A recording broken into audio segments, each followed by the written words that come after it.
Good afternoon, it's Seth at Houghton Lodge. Just thought I'd have a walk down the river, see what the disruption is after all that rain we had yesterday. It was horrible here, and I made the terrible mistake of doing our shopping for the horde to keep them in food during this lockdown period. Oh, it was horrible, like a Lone Rangers convention with people wearing masks and queuing up outside in the rain, traffic lights to get in. I didn't reckon that much at all. And then when you get halfway down an aisle that's generally clear when you set off down it, then you end up with a million people coming in the opposite direction, all wearing masks. You can't tell whether they're smiling, happy to see you, whatever. Anyway, the river. Now, we've had a couple of inches of water, extra water coming down it, and it is fairly coloured.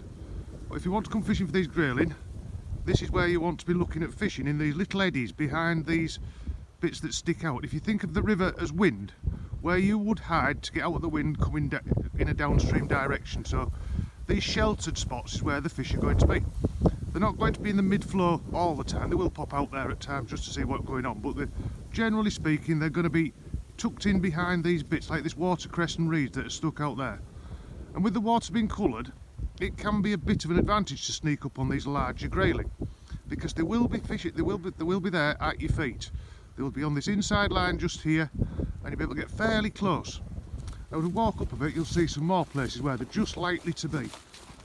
Now, flies for grayling, we've talked a bit about flies for trout, but not for grayling. Now, grayling likes something with a little bit of sparkle on.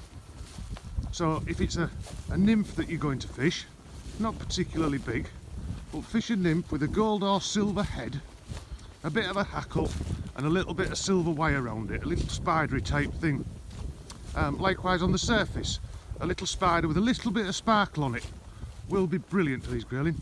Now, once again, you can see it's more on the far bank at this point where those fish. The current's coming to me off that bend over there under the bridge, and on that far bank there's going to be just a bit of slack water, a little bit less turbulent than in the mid-flow, and that's where those grayling are going to be sitting at the moment.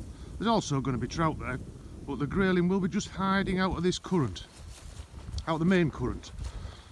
But they may just be sat behind a bit of weed in the river, whatever, but it's just that keeping them out of the main flow. They won't be in this fast flowing water at the moment, or what the big ones won't be anyway.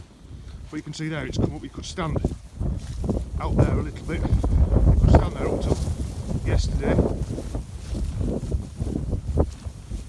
but as we come up the beat, you'll see that these slack spots, like behind that watercress there again in that hole, that's the likeliest place for these grayling to be sitting at the moment, just out of that mid-flow. There will be food just trickling off that watercress. Has been working in the river these past few days. We've noticed just how much food there is there. As we've pulled the roots of the trees out and stuff like that, it's been absolutely full of life, of shrimp and damselflies, damselfly nymphs I should say, and mayfly nymph and all sorts of stuff. And it'll be sat in among this watercress just the same, and it'll be trickling off it as the current hits it. So once again, this near bank here, there's just a little bit of a slack spot behind these bits of watercress that are just nicely growing in the river there, and that's where these fish will be. And with the colour, as I say, you will be able to sneak up on them fairly easily. But there you go, a little bit of a wander while I'm not shopping.